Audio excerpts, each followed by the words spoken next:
Don Lemon arrested this morning. I think he was in LA over some shenanigans that happened roughly 2 weeks ago in Minnesota. If you saw the videos, you'll know what I'm talking about. Don, former CNN reporter, if you know who he is, pretty high profile journalist here in the United States, was part of, I'll give him the benefit of the doubt that he was part of covering a protest in Minneapolis where he followed the protesters in to a church that was in the middle of church service on a Sunday, I do believe. I don't think it was any special church, but in the middle of service, protest goes in, disrupts service. Don goes in as part of it to cover it, however you want to say it, one way or the other. And now they're pressing charges on him. He's been arrested for it. Obviously, we'll see where it goes when it gets to court, if it gets to that point.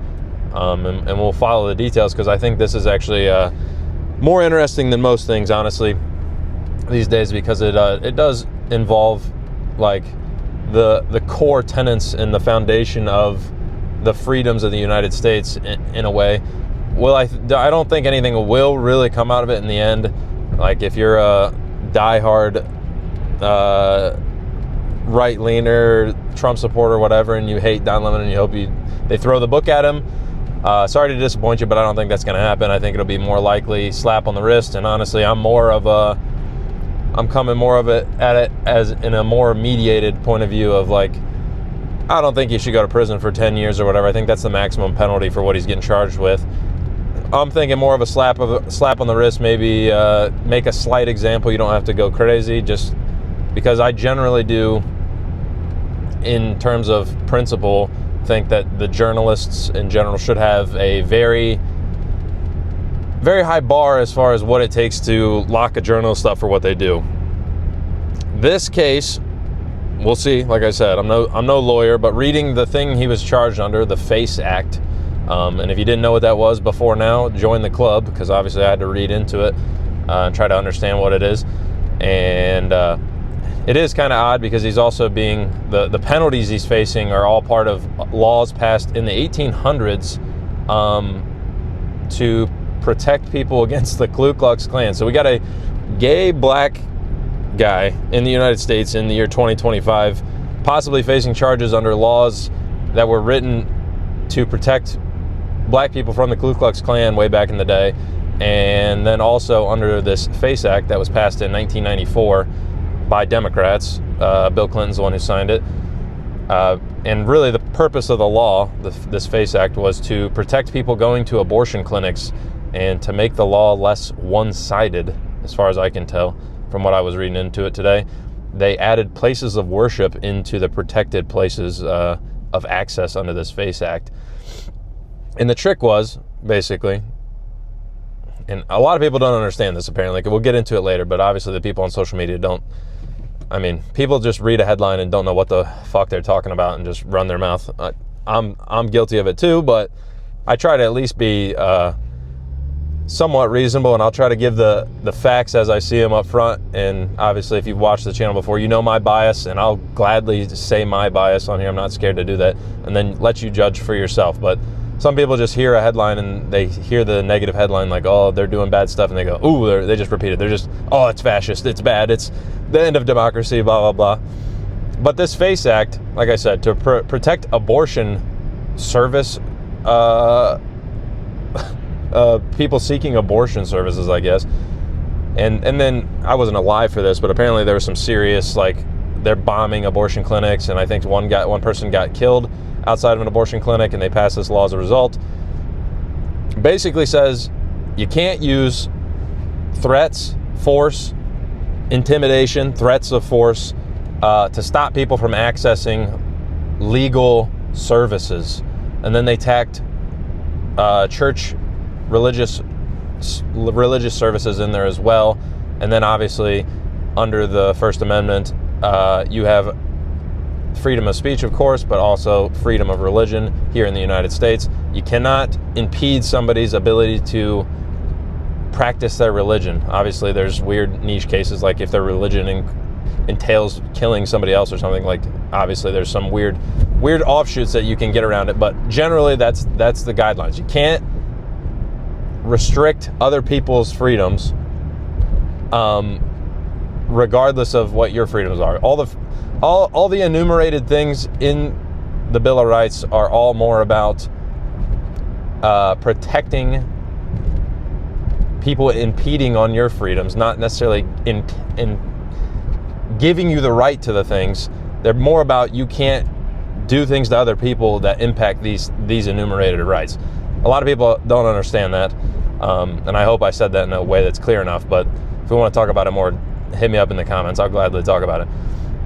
And it's mostly about the government doing it. But these laws have added on to it and been passed and basically said, hey, regular people, I don't care if you want to protest, but you can't beat the shit out of somebody who's walking to an abortion clinic, and we can get into that in a different video if you want to talk about morals of abortion or whatever, but it doesn't matter. The law is the law. Generally, I think it's a good law. Like, what your views on abortion are, one way or the other, whatever. But if you want to lump abortion clinics and church together, no, you can't stand in front of the church and block people from getting in because you want to protest. Don't care if you want to protest. You can't stop people through force, threats, intimidation, whatever, from accessing their enumerated rights. That makes perfect sense to me. Apparently people on Twitter don't fucking understand that, and they go, this is fascism. And it's like, well, where's the line then? Because here's the other thing. Church is a special one. You can't protest on private property anyway. That's not a thing. I mean, you can get a permit, I guess, if you want to do it one way or the other. There's public things and there's access to it. But if you just come to my house and come onto my property and say, well, I'm protesting, it's my First Amendment right. Well, it's my right that you don't have any right to be on my fucking property, so get the fuck off, and I'll call the cops. And they're going to take you off the property. They're not going to let you protest because it's your First Amendment right. It doesn't matter. Certain rights are obviously superseded by other things, and I don't know how you don't understand this. Like, it's very simple. The church is a private forum, a private property. The people who are part of the church obviously probably have special protections as far as access to the property and things like that. You, random protester, do not have a right to enter the church. And if they throw the book at all the people that were actually protesting and walked into this church yelling, screaming, causing a ruckus, whatever they're saying, they were blocking the exits and things like that, disrupting the service, throw the book at them, dude. I don't care at all. I don't give a fuck about your First Amendment right to protest. It doesn't matter. Go First Amendment all over the public sidewalk in the street out front. You let people right by and walk into that church if they want, and you can, fair game, go right ahead. Nobody cares. As soon as you walk onto that property and walk in that church and disrupt what they're doing, throw them in prison. If it's 10 years, throw them in prison for 10 years. Set the example. And I would say the same thing for anybody that's, like I said, if it's the abortion thing, if they block the sidewalk and don't let you have freedom of movement to go where you want to go, and it's legal that you're allowed to be there, throw them in prison. I don't care at all. I think that, what do you want? That's as consistent as we can get. I don't know what anybody else would want from somebody. I think that's fair. The problem is, obviously I keep taking these damn sunglasses off because the sun's right over the trees, but the problem is this, and it all revolves around hypocrisy. And I'm gonna pull the quote, the Dune quote. I haven't actually read this book, but I've heard the quote many, many times. If you haven't read Dune, the books, or watched the movies, all good stuff, go check it out. Sidebar. But the quote is basically, when I'm weaker, I ask for freedom because it's according to your principles. And when I'm stronger, I take your freedom because it's according to my principles. And this quote is mentioned all the time, talking about politics and basically who's in power and who has the access to power and who has the authority to basically enact change one way or the other, if you want to say it that way. To simplify it, it's basically, when I'm in power, what I do is good. When you're in power, what you do is bad. That's as simple as it can get. Not as eloquent as is it Herbert, I think, that wrote the Dune books, as when he said it, but you get the idea. So right now, Don Lemon, a Democrat, obviously leftist, supported by the left in general, everybody on the left side of the spectrum for the most part, is being arrested by the evil fascist Trump's DOJ or whatever. They're going to press charges on him. And it's bad. It's so bad because obviously the left isn't in power right now. it doesn't matter, and both sides are guilty of this, so don't get me wrong, but it doesn't matter what side you're on, or it doesn't matter who's actually right, morally, consistently, ethically, whatever. All that matters is I'm in power, I do what I want, and it's right because I say so. And if you agree, I'm also right, and if you disagree, I'm wrong. It's a constant cycle. This one is more interesting because it might go to court, and it might go all the way up the chain, and we'll see where it goes. I think, like I said, no lawyer, but just reading what the law is, they have a pretty good case to say, yeah, you participated. I know the big part of the 10-year charge he might receive is conspiracy, so it's like they'd have to prove he conspired with like more than one of these protesters to go to the church. If he knew they were going in advance and said, oh, I'll tag along, maybe they catch him with the 10 years. I don't think that'll happen. But if they can prove it, and that's what happened, and they give him 10 years, good. I don't care. I don't care at all. Good. You broke the law, a law that your side, in theory, passed back in the day. A good law. I think this law makes sense. Like, if it's legal, and then obviously the religious side of things, you can't impede other people from doing what they want within their rights. That's fair. And right now we have the left, the non-in-power party, saying, look at the fascists attacking your First Amendment rights and destroying the foundation of America. Everybody who's watching this video remembers 3-4 years ago when COVID happened. I hate that I have to bring up COVID every single time, but it was such a crazy time and so many insane things happened that it literally exemplifies everything wrong with the hypocritical stuff. So obviously the Democrats were in power, Joe Biden, top of the chain at that time. Do you remember the parents? I mean, I don't know how many people ended up being thrown in prison or actually fully like convicted and charged with heavy stuff over it, but there was parents being charged with, the FBI was going after parents for school board meeting ruckus they were causing, I guess. And you can look this up. There's plenty of cases from it happening. There was one in Loudoun County. I don't think that had anything to do with COVID. That was something to do with like a sexual assault case in that situation. But there's plenty about the COVID stuff, the mask mandates, all these things, where they had cops dragging parents out of school board meetings because they were expressing their First Amendment right. And in that case, it's even more so warranted because it's like, hey, you invite people to a public forum to speak their mind. That's not a church where I said, come in and tell me what you think to the school board. And then we have cops drag you out because we don't like what you have to say, or you went over your time, or whatever the fuck. And we just went through that with COVID, with everybody that was a big enough influence, I guess, to be banned from social media for spreading misinformation. While the federal government was going to the social media companies to say, hey, probably just cut that guy out real quick and just kind of mute that, shadow ban him, get rid of him, whatever. Hey, was the left really complaining about that much? Just think back. If you remember, I think I remember, and the answer would be hell no. And the right was complaining about it. Now, the right's in power. I think in this case it's more warranted. It just justified. You're using a law that you didn't pass. I think it's not even really the same, but the concept of when we do it, it's okay. And the right's saying, yeah, do it. There will be a point where it doesn't even matter if it's consistent morally, ethically, anything like that. If it's written in the law, it doesn't matter. It will get to the point, and we're getting close already, where it's just purely partisan. If my side does it, it's good. If your side does it, it's bad.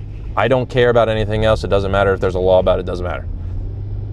We'll get close. And like I said, we're already close, but we'll get there eventually, trust me. And then everything will go to shit, and we'll maybe rebuild from the ashes, I guess. But this is just a pure example of hypocrisy, the double standard that's set in the country basically by especially the news, especially the cable news and like these legacy news outlets where they're attacking journalism. And it's like, dude, you guys haven't said a true word in the last 30 years. As long as I've been alive, every time I've ever looked back on something, what was the last time that, like, the most blatant example, I guess? COVID was a big one, and then you go back to what? The war in Iraq, where they said weapons of mass destruction. The government lied all the news basically bought in and convinced the entire country to go to a war in the Middle East and just lied the whole time, knowingly, unknowingly, whatever, doesn't matter. They were all wrong. I don't know, did they ever apologize? I was a 2-year-old. I don't remember. They've never told you the truth. It's always partisan, it's always biased. There is no escaping it. That's not the problem. There will be bias, that's fine. But these people that come out and claim objectivity while giving you the most twisted, corrupt, and biased opinion of all time should not be taken seriously, in my opinion. Obviously, I'm a guy driving his car home, talking to a fucking phone. You cannot take me seriously either. But I think if you got a brain in your skull somewhere, you'll agree with the fact that I think it's better these days to take your information from somebody who comes out, clearly states their position, their biases, and then says, and here's those and many facts as I can give you, and then here's my opinion. Directly just gives it to you. Let you parse it out for yourself. Not some corporate news thing who gets on there and says, and here is the deal, and they just inject their opinion as fact and basically try to sway public opinion from this high horse of legacy media, or I'm sitting behind a news desk on cable news, so I know what the fuck's going on. These people have been lying to you the entire time. They're trying to do it again right now as we watch our First Amendment rights be eroded, even though they've been eroded since they started, I guess. But that's all I really got to say about it. It's Friday. I'm going to go enjoy my weekend. Hope you do the same. Leave a like on the video if you got some out of it. Dislike it if you didn't. And I'd appreciate it if you subscribe to the channel. Come back on Monday. Catch you guys then.